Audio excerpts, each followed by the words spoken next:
and welcome to the Nintendo Switch Online Game Club, the show where we play through the games available on Nintendo's various NSO apps completely at random. I'm your host, Derrick Bittner, and in this episode, I'm joined by the returning Johnny, who last time played Panel Upon. How you doing, Johnny?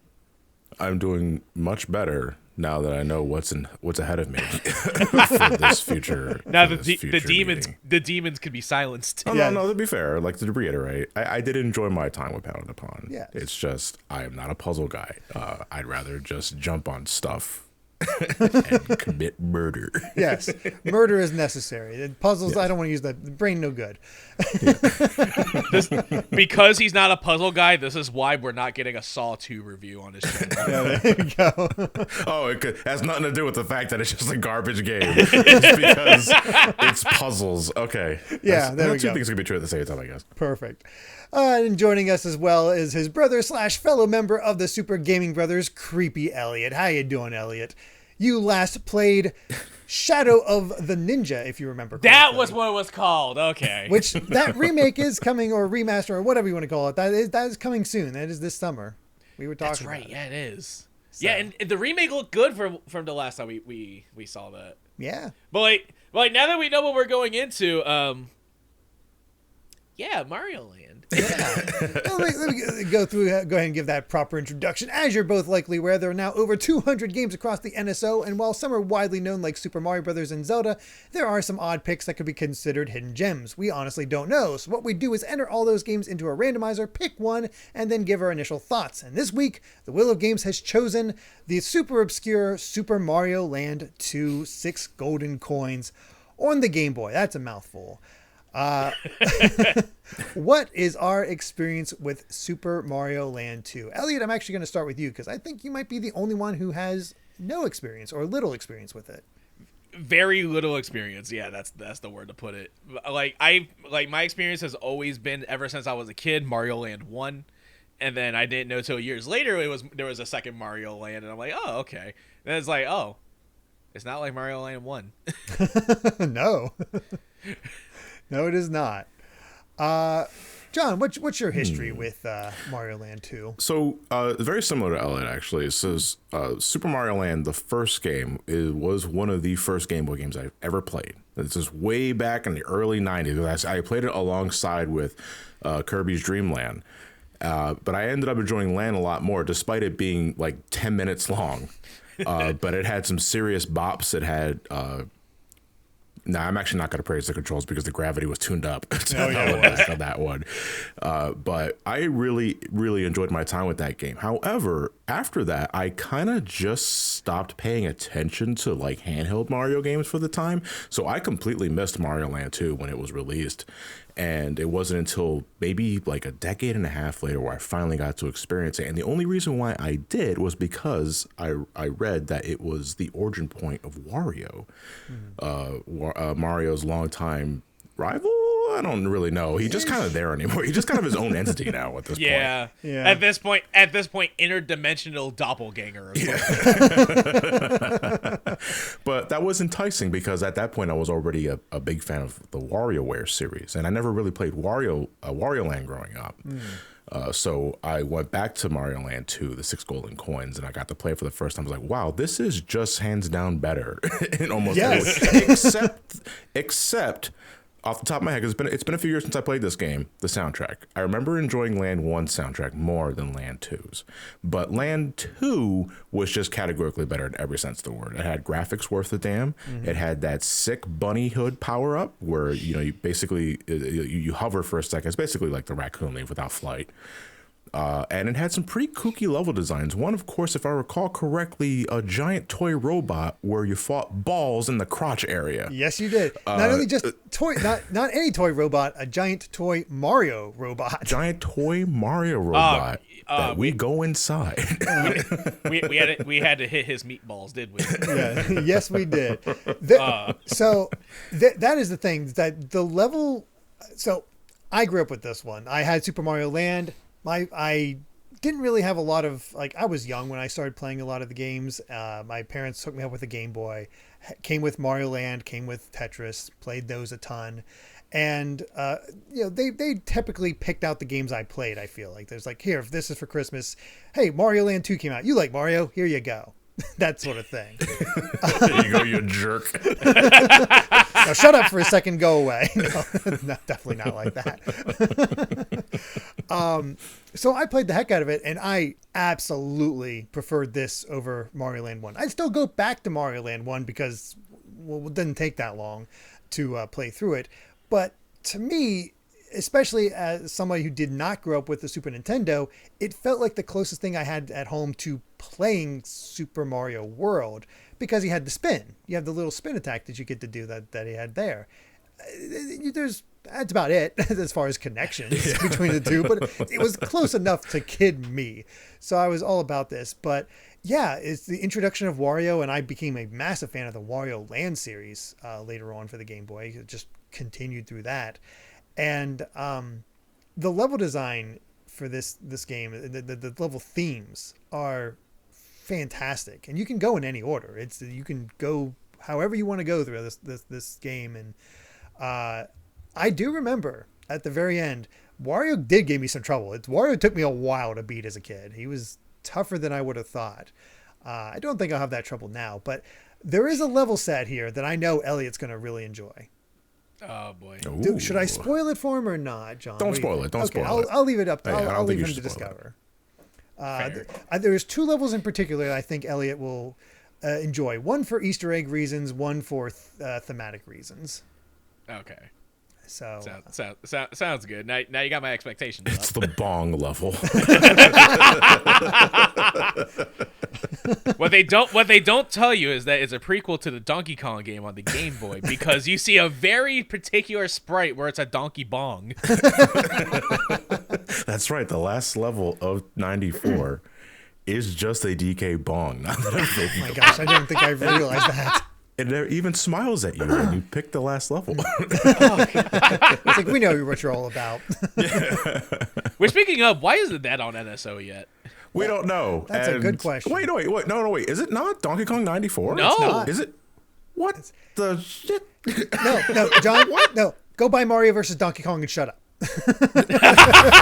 Fine.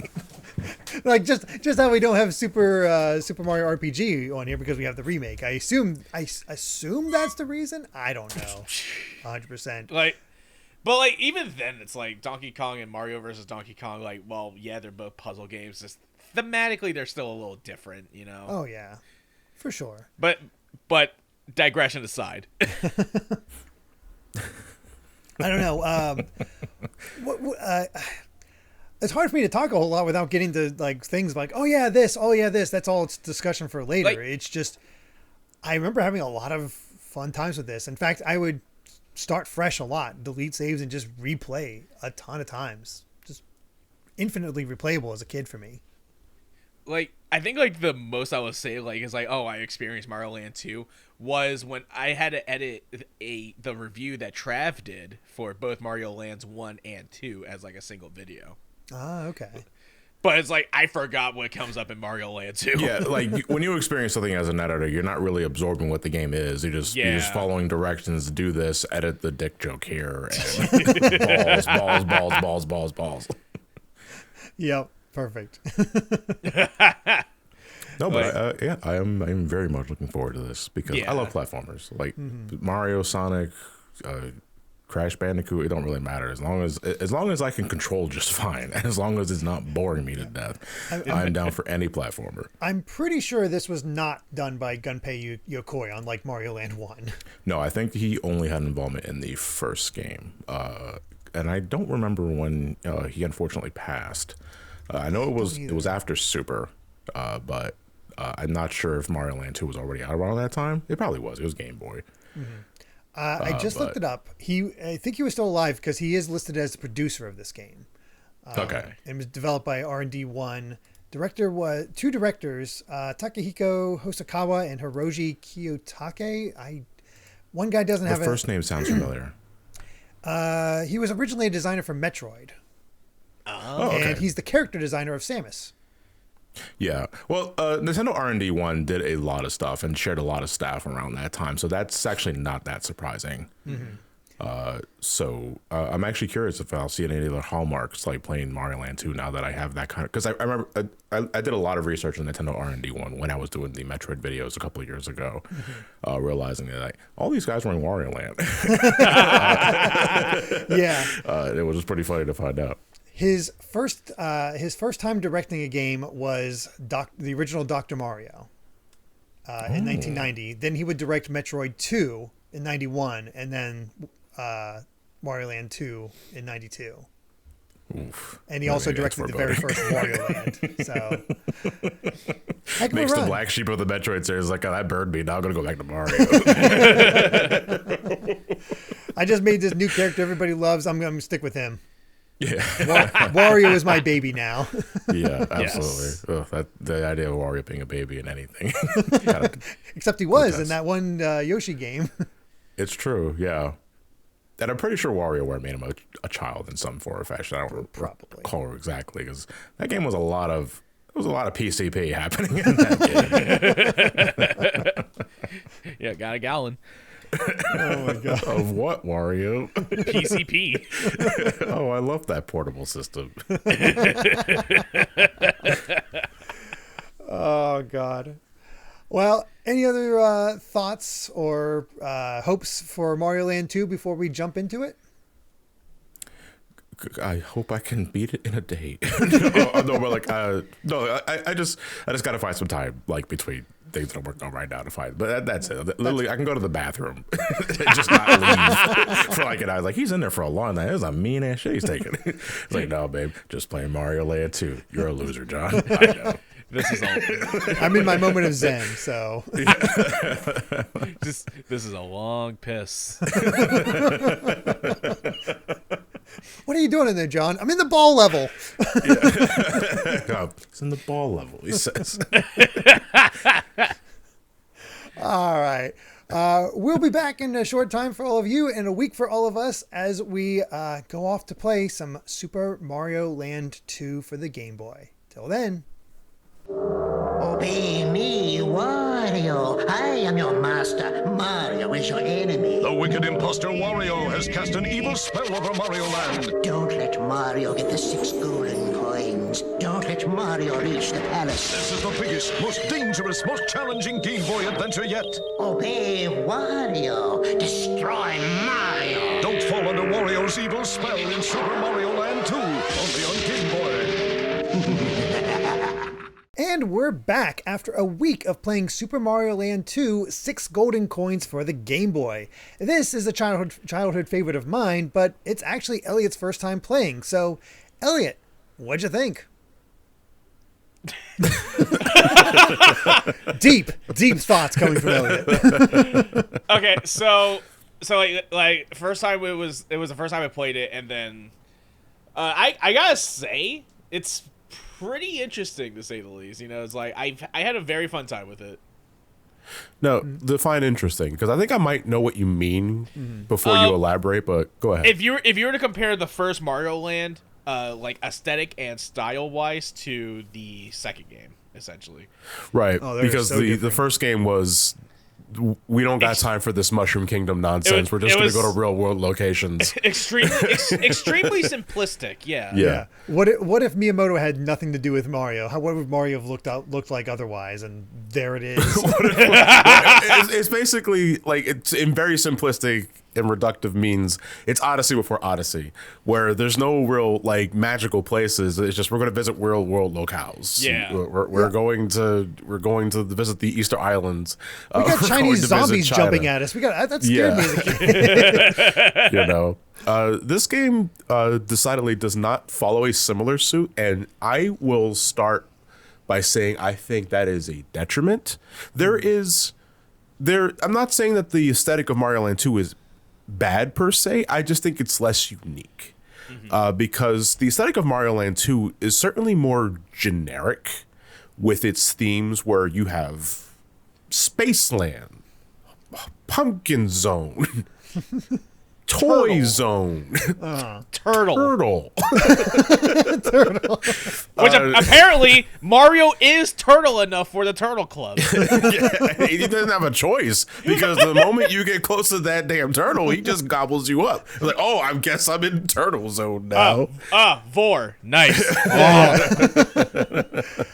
I guess when you look at the overall aesthetic, yeah, it is more generic than the original Mario Land, but it's also like the direction they go in these worlds. And granted, they are far less generic than, grassland, desert, water, ice, that sort of stuff. You definitely get away from that sort of thing. But, turtle, this is our water areas. Oh, why is it so weird? Like, it got some very strange, it's very rare that you're actually swimming through most of them. And they find a way to just change up this aesthetics each time. So you don't really know what you're going to get from any particular level, despite matching the theme. How did this whale get in here? And I do want to compliment Mario Land 2 upon revisiting, because it has been a while since I've replayed this game for myself. Mm-hmm. And I don't replay this game often, but I was taken by surprise how unique every zone did feel, at least in terms of level design, because there's one thing about Mario Land 2 that you can say right off the bat is that this definitely does have more of a Mario feel than Mario Land 1, because, again, it was a very experimental time around that time. Also, like, heads and tails, like, just miles better graphically speaking than the original Mario Land. Like, everything's got, the sprite detail is pretty immaculate throughout, even despite, like, its small resolution. There are actual Mario enemies. You have your Goombas, you have your Koopa Troopas, you have Boos, you have Bullet Bills and that sort of thing. So ants. In that, and you have ants. You got the basic ones of it. Then they just like, we're just gonna toss things out there. And I was one of the things I was excited about when we got this and learned Elliot hadn't played Pumpkin Zone. And one of the first enemies you meet there, here's a little Jason mask for you. With them, and they're called Jasons, like the letter J hyphen sons. So it's legally distinct, and we're never going to see them again until Dimension Films releases the rights. In some ways, you can interpret it as Jason. If the Jason Universe Twitter page follows Nintendo, we're on to something. I just imagine Elliot being like, "Oh my god," about that. Which is, you know what's weird? Like, the funniest thing regarding those like flavor of Goombas was my first because I want to reiterate, I did not play Mario Land 2 when it was new on the Game Boy. I would not play it until years later. My first exposure to the Jason specifically was a Mario fan game called Mario Blue Twilight, because they reused them there for their like forest pumpkin-esque zone, and I thought, oh, that's kind of a unique take on the Goombas that this fan game introduced. And then I played Mario Land 2. I was like, wait a minute, that's just from Mario Land 2. Like, what? Yeah, they got knives on their heads. Yeah, like I also like looked at it. I also compared it to the Famicom version of Splatterhouse. Really? Yeah. Why the Famicom version specifically? If you look at the sprite work of that Famicom version, and then you look at the J-Sons, you'll see what I mean. Isn't that the chibi-fied one where it's like Waka Waku something? Yes. Splatterhouse. This is so cute. Now we can be as gory as we want. The multiverses method. I'm so tired, Dad. What do you mean Batman has a contingency plan against Jason? Oh, gosh. And the other thing I was excited about, since Elliot did enjoy Mario Land 1, did you realize who the boss of Space Zone is? Oh, yeah. Because I remember that coming up when I was editing Trav's video for it. It's like, oh, yeah, he's in this. Tatonga. That's all you are, aren't you? Just demoted completely, but hey, good to see you. Demoted completely, and in like wicked fast time too, because if we're talking continuity, this game takes place immediately after the first Mario Land, because the plot is that while Mario was busy saving Princess Daisy in Sarasa Land, Wario just hijacks his castle and takes it for himself, and Tatonga is a minion for Wario in this game. So it's like he loses at the end of the first game, it's like, shit, I gotta go back home. I got to Wario. It's like, you idiot. Go, you're going to Spaceland now. I don't know why. The way you're describing it, I'm thinking back to like this. Remember that Castlevania video that you showed me where it's like Dracula waking up before Richter shows up in Rondo of Blood? Yeah. And he's just chilling and having a conversation with Death and the werewolf. Yeah. I was just thinking about that video too. Mario keeps stealing all my shit. But yeah, that's like probably the most interesting like tidbit of this game. If you didn't know, now you know. This is the first game to introduce Wario. Because the director of this game was also the main designer of Wario as the character designer, if I recall correctly, was also a designer for the original Metroid. A lot of Nintendo R&D, I think, was involved in making Mario Land 2. So there was like a lot of shared staff. Gunpei Yokoi, who I think was director of Mario Land, the original, yes, returned for this one as a producer. So there was still a lot of shared staff for this one, which is why Mario Land 2 still has that sort of, despite not being as unique as Mario Land 1, in my opinion, still has that quirkiness to it that you really didn't see in a Mario game at that time. Like Wario especially, was a very surreal like enemy, even for, like as far as like his debut goes, because he looks almost goblin-esque. Like he doesn't have like really the greedy qualities that you normally associate him. Assuming you didn't really watch like because I remember this as far back when I was a kid, the Super Mario Land 2 commercial where it's Wario trying to hypnotize you into obeying him and destroying Mario, because I think that was like, in terms of like the game's canon, that was something he could do. He could hypnotize you, which is why all the enemies obeyed him and did everything he commanded, and which is quickly forgotten, I guess, because it's like, I don't really like it, Wario the hypnotist. Now he's just muscle. Now he's just muscle and greed. I just had this thought. I'm sure it's been a thing, but now I'm just thinking the Sonic Adventure 2 marketing, except with Mario and Wario. Wario is the one that mutilates the cow. I remember this one.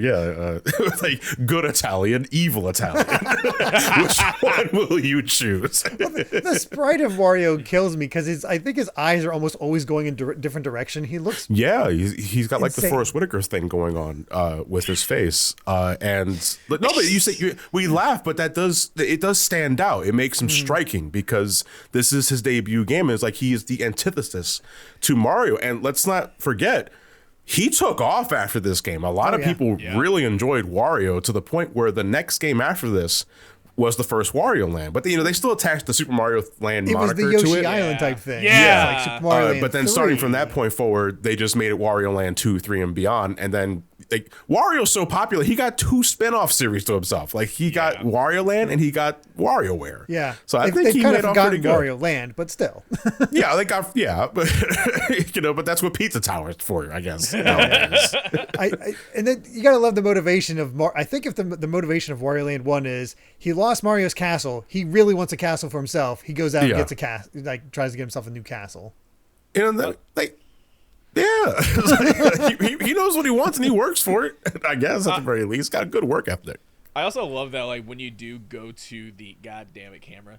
Hold on. Usually this works. Hold on. There we go. Okay.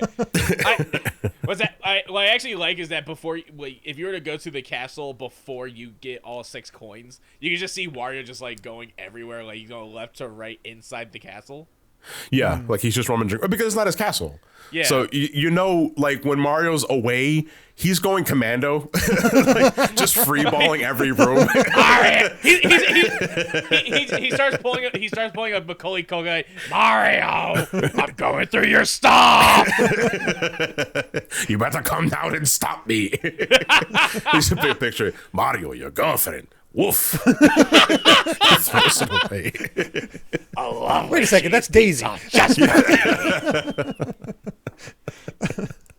I will say, as a kid, that most of this game is pretty much a breeze. It's really not that difficult. It is not hard at all.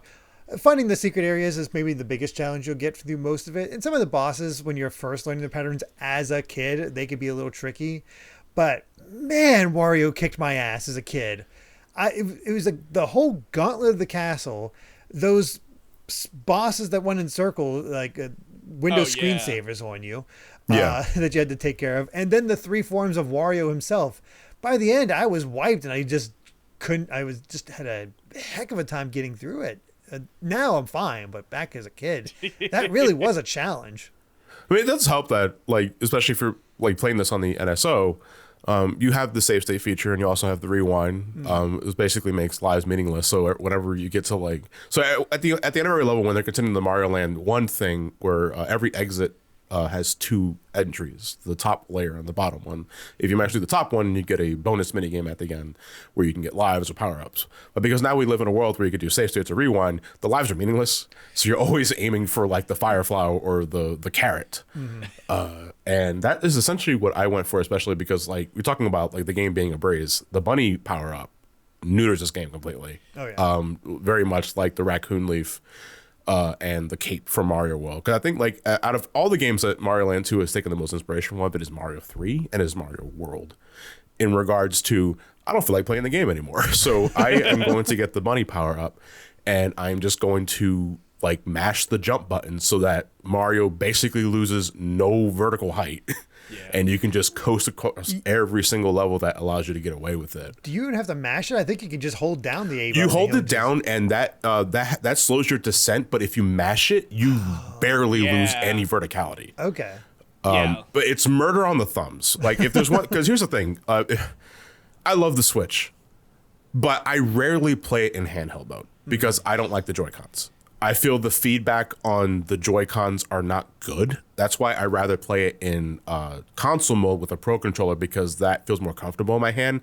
The Joy-Con buttons are very clicky and they're tiny. And I got large ass hands to the point where it's not only uncomfortable, but, and I know there are workarounds for it, but it baffles me that even today, the emulation apps, because that's what they are, doesn't allow you to change the button mapping from within the app itself. You have to go to the system settings to do that, and I have to do that every single time because having B as the run and A as the jump with a 4-button layout is uncomfortable as hell. And I have to have Y as the run button and B as the jump button. That's the only time I ever rewound in the game is because I've mixed up the buttons. I'm like, okay, that doesn't count. I just see. I was very liberal with my rewind because I'm like, I don't care. No one's watching me. It's 2024, but also like it's a feature that's available. You know, you're not in the early 90s anymore, so it's whatever. I mean, you want to talk about lives being meaningless. So there are aspects of this game that are very different. 100 coins does not get you an extra life. You can get a max of 999, and instead it has an enemy counter. But killing 100 enemies doesn't get you an extra life. Instead, it just spawns a power star for you to use whenever you Which I completely forgot about because a star just appeared out of nowhere in the middle of the screen. It's like, oh, I found the secret star spawn. Is this Mario World? Yeah, exactly. And that was very interesting to remember because I completely forgot about that. Yeah, I forgot about that aspect as well. But yeah, what you can do with the coins is there's another gambling center you can just go to right outside the castle, and they have lower amounts. But there was one that was like, you need all 999. So I went there and checked it out and just spun it once to see what I got. And I got the 50 lives. Yeah. 50 lives, here you go. I was like, oh, I just like how they're really like Mario. So here's the thing about Mario Land 2 in terms of its setting. It's not just like a Mario castle that you're trying to get back. It's a whole Mario kingdom, which I think is like the only time in the series that Mario just has like dedicated land to himself. And this dude has like multi-level casinos. Like you can either enter the basic bitch level, there's the diamond level, and if you have max coins, that's the secret underground black market level where we deal with the good shit. But that is generally how you're farming lives in this one, outside of the mini games, which I feel are already easy enough. Oh yeah. To farm lives, and so you're at no risk of getting a game over, even if you're playing this on the OG like handheld. So okay, if you can remember, how many lives did you end up having when you beat the game? Like 24. Because of that other thing and just getting the lives and not thinking, just playing like I did as a kid, 97. Okay. So you did a lot of gambling from what it sounds like. Well, no, I didn't go for the carrot. I usually always had the firefly or the carrot already, so I was like, all right, I'll get the 3 up. No, I ended up with like 56, I think. Yeah. Oh, so I guess I just blitzed through everything, and because lives were meaningless, because I myself was also like pretty liberal with the save states just for the sake of moving on. Like the only real choking points I had going back to this was the final level, because that at that point the game knows that you've already played all the other worlds beforehand, so they can finally amp up the difficulty more than what you're used to. Because Mario Land 2 has a very Mega Man-esque design, or I guess Mario 3 or Mario World, however you take it, where you can go anywhere. You can visit any kingdom in any order. But because of that, they have to sort of gentrify the difficulty, where no zone is too harder or too easier than the other zones. But this also means that when you get to the end, they know that you're at the end, and they ramp the difficulty considerably. There are no checkpoints in the final level, and the final boss has 3 tiers. It's quite and that's on top of the DVD screensaver Wario balls that you have to fight like 3 times. God. Yeah. And I'm looking through, I'm on the wiki and I see the maps. I found a few of the secret exits, but I missed one in Space Zone. I missed one in Tree Zone and Macro Zone. Found all the ones in Pumpkin Zone and Turtle, the others, but I just missed. Like the Turtle Zone. The Turtle Zone was the only one I did found. And that was about it. At first I thought, I wasn't exactly sure, like, I was like, wait, does this game have like a bunch of secret levels and that sort of thing? Because I'm getting to every zone, I know it's like, oh, there's only like 3-4 stages of zone. Sometimes not even that. I think Spaceland is only 2 levels, if I recall correctly. Yeah. Secret. But the thing is, with those bonus zones, they're not really levels. They're just an excuse to get even more lives. Yeah, it's like the top secret area in Mario World that you always go back to because it's one screen and you can restock on all of your power-ups and get Yoshi. Right. So that's the way I look at it. I never really had to revisit because the game is, again, the game is pretty easy and it's pretty generous with power-ups like throughout. So I was never really hurting for power-ups. If anything, the biggest growing pains for me specifically was the control. Because again, it's more about the ergonomics of the Joy-Cons itself that I was struggling with, and this was before I switched the button mappings. But I also forgot that you need to get a bit of a running start with Mario for him to jump worth a damn. Not so much in verticality, but horizontally speaking. Like his trajectory, if you don't have a running start, is abysmal. Like he goes nowhere. Are a little odd if you don't have enough of a running start. Yeah, just a little odd, which is, I guess I should be expected, because I'm not going to say Mario Land was perfect, because Mario Land had its own issues. You felt like a rock in that game. But this one, precise platforming felt a bit sluggish when you had to jump on like one square platforms next, like back to back. I think there was a haunted house in the Pumpkin Zone that required you to do that if you wanted to get to the top exit, and I was miserable because I can't be that precise with the controls feeling this heavy. So for me, I think my growing pain, like whenever it came up to it, was the swimming portions of the game. Really? Because I'm used to playing, whenever I'm playing a Mario game, I'm used to like mashing the A button so that he could go up closer to the surface. But it's like, I feel like there's points where it's like every time I mash, he's only moving like horizontally, not vertically. Yeah, it's more meant for like fast travel in water, not so much just swimming up. Yeah. Which they challenge you in the Turtle Zone specifically if you're going for the secret level, because it's a very narrow hallway with the blades that are coming from the ceiling and like the fish bones like entering your screen every once in a while. They expect you to know that swimming lets you travel horizontally faster so that you can dodge these things more naturally. Because I also struggle with that specifically because Mario on the ground underwater is as slow as molasses. He moves faster through the tree sap. Oh God. I also will say, before when we were talking about the preconceptions, John, you mentioned how the music isn't as memorable as the original game, and after replaying this, I'd probably agree. But the songs that do stand out, I mean, they hit me, and again, it's childhood coming through. But I do enjoy them. But they're just not a lot of variety. It had I only remember, there's only 2 themes I remember in this game though, and one is the overworld theme because it's kind of like the main leitmotif of Mario Land 2. But the theme that I popped off most was the haunted house because it's the Mario Land underground theme. Yeah, it is. Other than that zone, every other piece of zone that you go into, it's the same song. It's just either a different dynamic or it's a different tempo. Yeah. Again, like I'm saying, they're doing the Mario World thing because Mario World, if we're being real, it's the same theme, but it's remixed for different levels. But you don't care because they were composed well enough, so you don't really notice it. Yeah. And I appreciate Mario Land 2 attempting to do the same thing. I just don't find the theme as catchy. Yeah. As other Mario. Which is interesting because this teams. was done by Totaka. Yeah. It was. But I don't. Comparatively speaking, from my experience, I don't remember a lot of Totaka's songs compared to like someone like Koji Kondo. So I can't really speak from like listening experience outside of because what else did he help compose for like around this era? I think he did Zelda Link's Awakening. Yeah. And outside of that, the only thing that comes off the top of my head is Animal Crossing. I think he helped compose something for Animal Crossing. I'm not entirely sure. I might be misremembering that. But either way, the fact that I'm struggling to even think about soundtracks that he helped compose helps. It just goes to show that I don't really listen to his work a whole bunch. He did Mario Paint. He did Mario Paint, yeah. Like during the time frame of Mario Land 2, he did Mario Paint and 2 Japanese titles. Yeah. Okay, well, if he did Mario Paint, then he's responsible for the creative exercise theme, which is like the best thing Mario Paint ever brought to the community. He's also a voice for a couple of characters.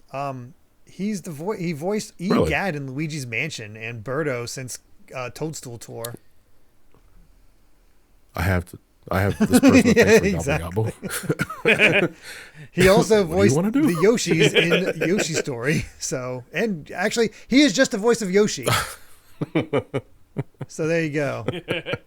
So he's the one chancing the asshole. My favorite thing about Yoshi Story.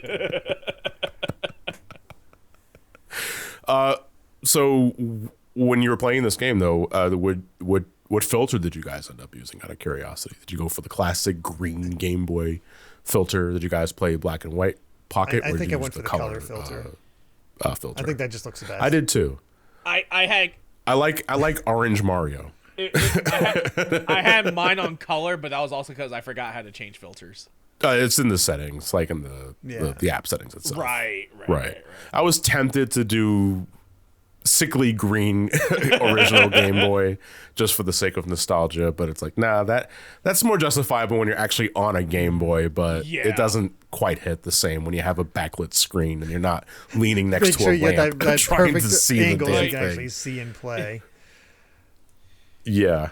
Like my nostalgia when it came to Game Boy was color. Yeah.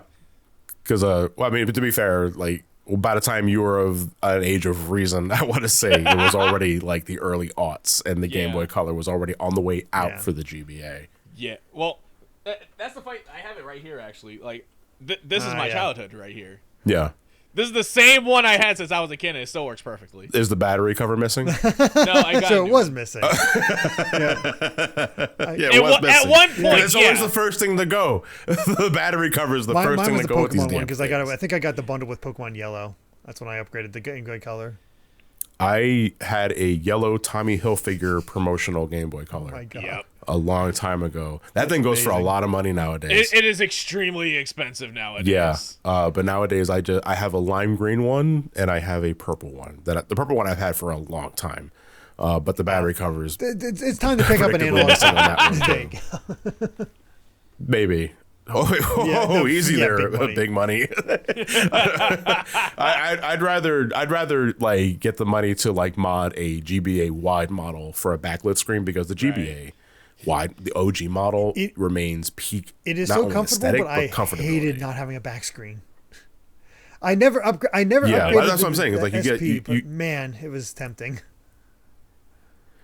SP, I have a lot of nostalgia for the SP, but going back, especially again, large hands, it hurts after a while.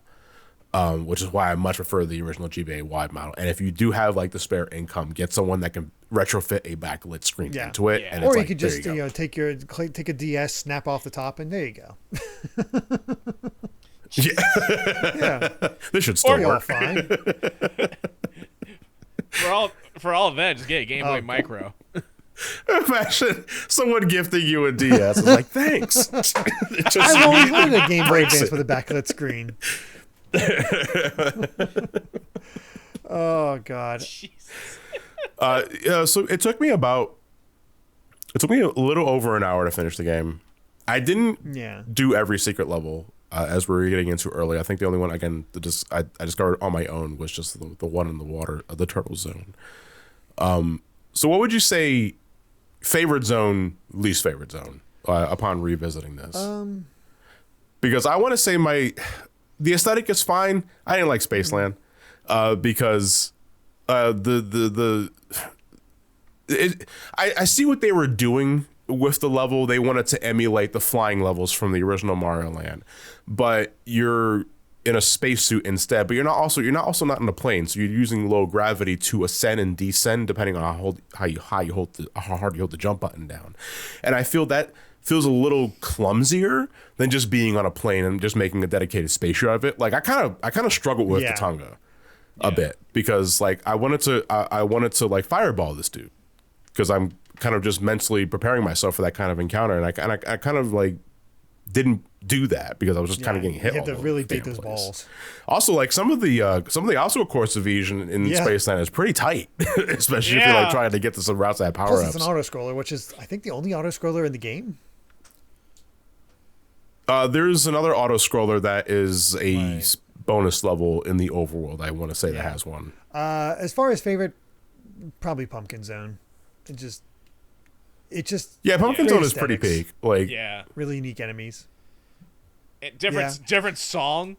Yeah, that helps. I'm split between Space Zone and Tree Zone. Tree Zone's fine, but it feels like first level material to me. Which is saying something because technically any zone could be your first zone, but there's one that's clear. Like they clearly meant for you to do this one first because it doesn't really offer as much as the other zones do. Macro Zone. I wish was I'd done a okay. little bit more with the Like I didn't really hate Macro Zone. Yeah, because most of like the oversized, like it's no giant land from Mario 3. Most of the oversized things are just background props or like objects that are part of the BG entirely. So you're not something you really interact with. I very much enjoyed Neon Mario Evangelion. a Toy World, I think it was called. Yeah. I think for me, my least favorite would be the turtle level. Really? It's because you were mentioning the underwater level It's stuff. because of the swimming. Yeah, that's the main reason for it.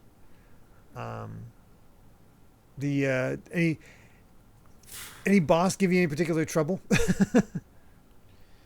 Tatanga. Yeah. Tatanga for me specifically, and the three little pigs, if only because I forgot they all take 3 hits apiece. So I kept debating myself thinking, there's 3 of them. I know I have to fight all 3, but they probably share a similar HP pool. But like, oh no, you just have to hit them all 3 times. So I kept getting debated and I got hit like multiple times. Like, this sucks, dude. The one that bounces surprised me when it happened because like I'm like, all right, I'm ready for it. Then bounce. I'm like, what the fuck? And then he's not supposed to do that. I forget which one it was, but there was one I was able to just lock in. It's like that's cheating. Their invincibility frames are gone. Jump before they even get to do anything else. Like you can really lock them into place if you learn their patterns. Yeah, like you can just like give them the coupoling treatment, where if you know exactly when their iframes run out, you can be on top of their heads as soon as they respawn, and that's it. I ended up doing that to the octopus boss in the world. Yeah, same. I was gonna bring that up. Yeah. But yeah. I think that's probably all we wanted to say about Super Mario Land 2, unless there's anything else you guys have. But otherwise, what's our final verdict? Would you recommend it as an NSO or tell people to stay away with an NO? Johnny, let's start with you. I'll say NSO. It's better than I remember it being. I acknowledge that it is, again, above and beyond an improvement over the first Mario Land, aesthetically, control-wise. But I felt it lost something in its personality. And I understand it's like, what does it mean by that? I really liked how quirky the first Mario Land was. Again, the locales you visit, the wonderful soundtrack attached to it. And I think it had a much better attempt at space shooter levels than what Mario Land 2 tried to do with Space Land. But Mario Land 2, excuse me, left a way larger mark on the series compared to Mario Land 1 outside of Princess Daisy because it gave us Wario. And if we never had this game, we would have never gotten Wario, or at least maybe we would have gotten a Wario as soon as we did. And Wario speaks for himself, I think. And you have to respect that legacy. But also, as a game, it's a really solid platformer for the Game Boy. And for a handheld that shares like similar space with like Kirby's Dream Land and what have you, I find this to be very much worth your time.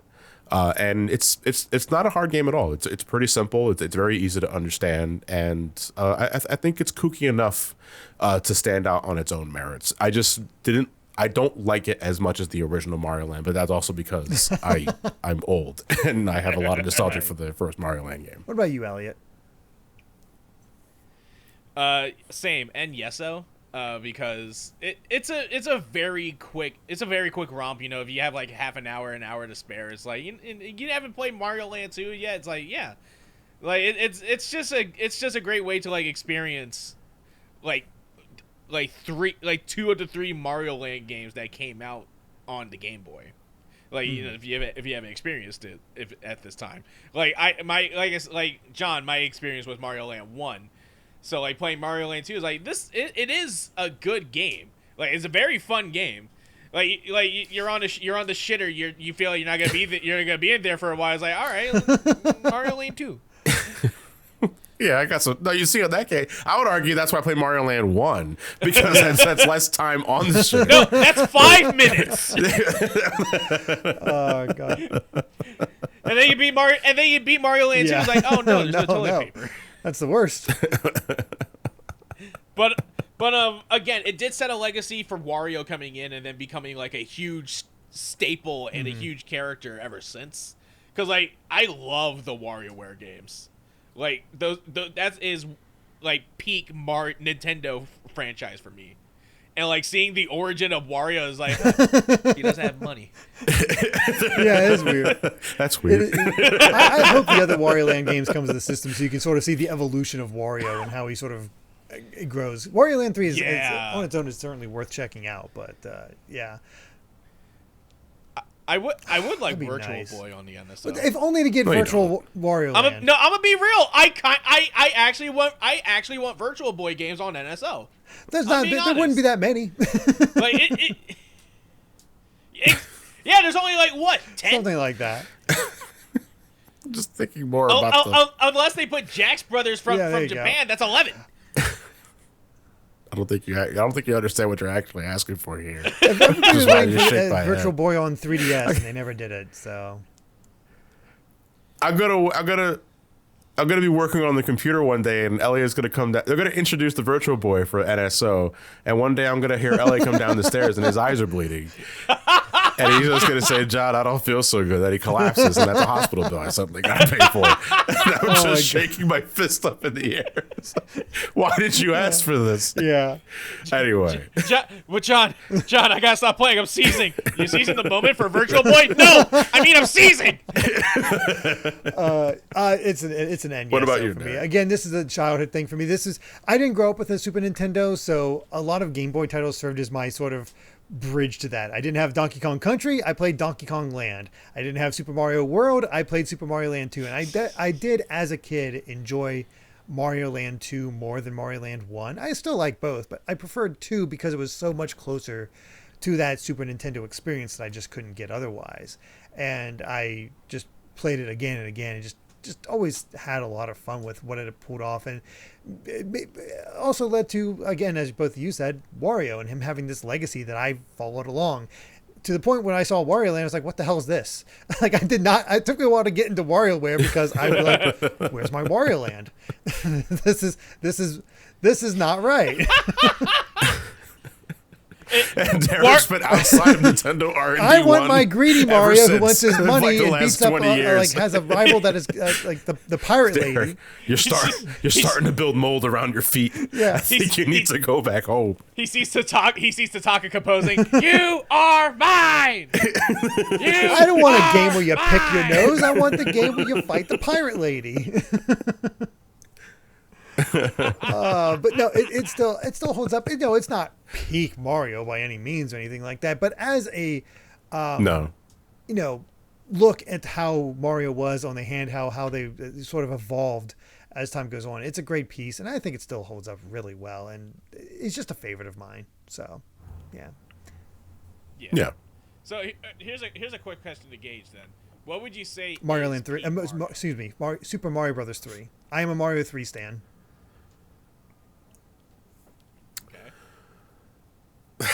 I'm gonna got eyes roll here. Mario World. To me that is the best 2D Mario has ever been, and has.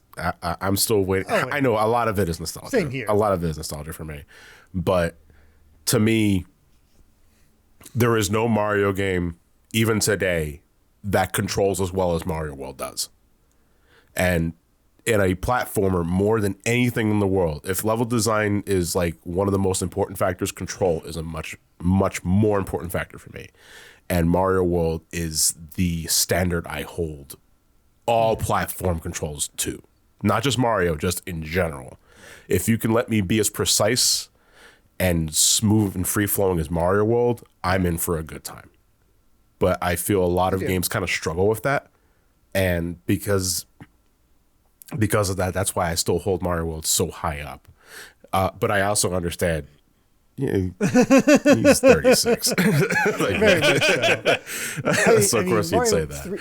Mario World to me is like, if you love secrets, Mario World. If you love just like tons of different levels and short bite-sized action pieces and tons of different variety as far as the power-ups are concerned, Mario 3. Yeah. And I just found myself gravitating more towards Mario 3. Yeah, I would argue Mario 3 has a better semblance, has a better world, world progression and better aesthetic. Well, I mean, it's kind of hard to say though, because like Mario 3's aesthetic has been milked my to God, death. as a kid, there was nothing more ominous than World 8 and going through, oh, you're fighting through Bowser's literal army. Oh, you made it through the army? Welcome to Dark World. Oh, you're crossing this bridge? You're going to get grabbed by a hand out of nowhere. It's like... Get grabbed by hands, Yeah. that sort of thing. Like you're literally in hell. It's like, I'm in hell. Mario World's like, it's a casino, whatever. It's a castle again. Yeah, the land's made of chocolate. Stop asking questions. See, then there's me. Where for me, I thought peak Mario was New Super Mario Brothers on the DS. I know it's I can't agree nostalgia, with that, but I'm no. like, That's looking fair. back to That's this, fair. like, that was a nice return, but boy, howdy, no. For a return to form, it kind of has I don't want to spend too long on this, but it kind of has the Sonic 4 problem where for a game that's supposed to be returned to form to the 2D stuff, this feels like a lot of step backwards compared to Mario World and Mario 3 especially. Like it just feels like he souped up Mario 1. And I love Mario 1, I do. It's a classic and I can play it whenever, but I literally play any other Mario game before going back to the original Mario Brothers. And here I am getting lambasted for actually liking 3D Land. 3D Land's pretty good. I like 3D Land. There's a lot of Listen, people who don't. everybody loves. Some people love Wonder Bread, and there's nothing wrong with that. But you're also probably into like tree demolitions and that sort of thing. So you know, I can't judge too hard. I'm definitely gonna make a twit longer at some point later. Oh, you'll like yes. ozone tearing, don't you? But what about all of you at home? Have you actually played Mario Land 2 before, or was this your first time? And before we go, where can everyone find you at? Elliot, plug away. So as we said in the beginning, SGB, you can find us on YouTube called SGB Likes to Play.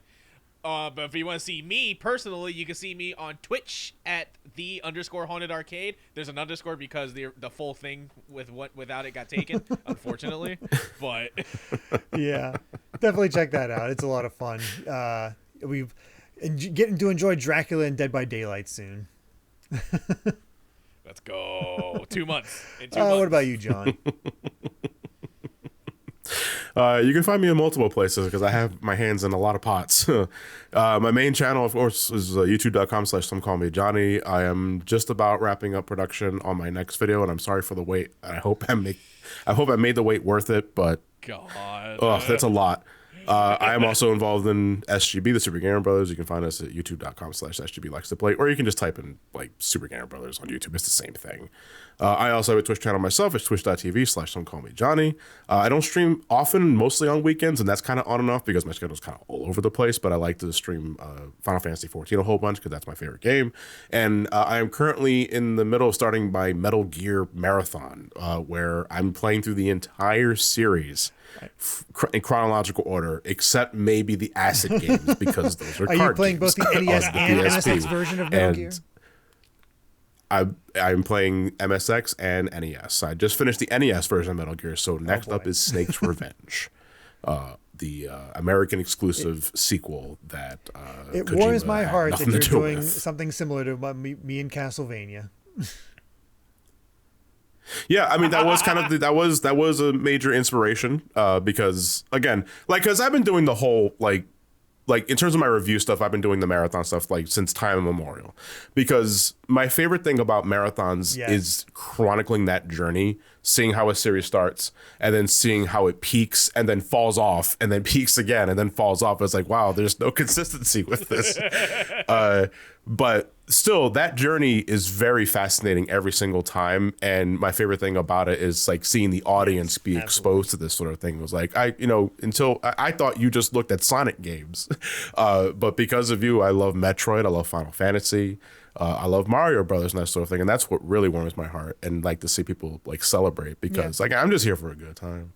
And if I can entertain you in some form or fashion while I'm doing that, then I am more happy. Are you going to to do end so. with Metal Gear Survive? Yes. I'm so I don't know. People have asked me that. It's like, you're actually going to play something. Why wouldn't I? Look, listen, I know I'm just Kojima's saying, gone. You're skipping Acid, so you're technically not doing what I was doing. Well, I played everything. But Survive's not a card game. Survive isn't a card game, yes, but you're also playing a game where you have to pay money for save slots. I play 14. I have a paid subscription. This is no different. That's completely different. You have fun with 14. But that's not what you're arguing. You're arguing that I have to put money down on it, though. That's a completely different argument. You're shifting the goalposts, Elliot. Oh, goodness. Well, thank you both for joining me. And if all of you joining us enjoyed the episode, let us know in the comments. And please consider supporting us at patreon.com/gvgaming, which includes our live audience tier that will allow you to watch Game Club live as it's being recorded. But now it's time for the Wheel of Games to choose next week's title, as I'm joined by my special guests, Abby Willett and Asa Greenriver. Are you both ready to see what game we're playing? Yeah, I'm so really ready. excited. No fear. I love it. I have some people that have a lot of fear when it comes to this wheel, but let's see what the NSO has in store for us this time.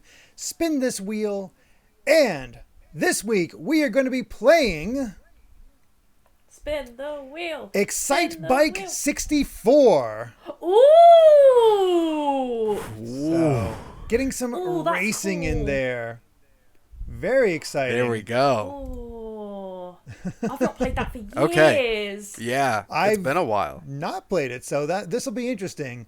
So there you have it. We'll see you next time as we cover Excite Bike 64. Thanks for watching, and until next time, bye.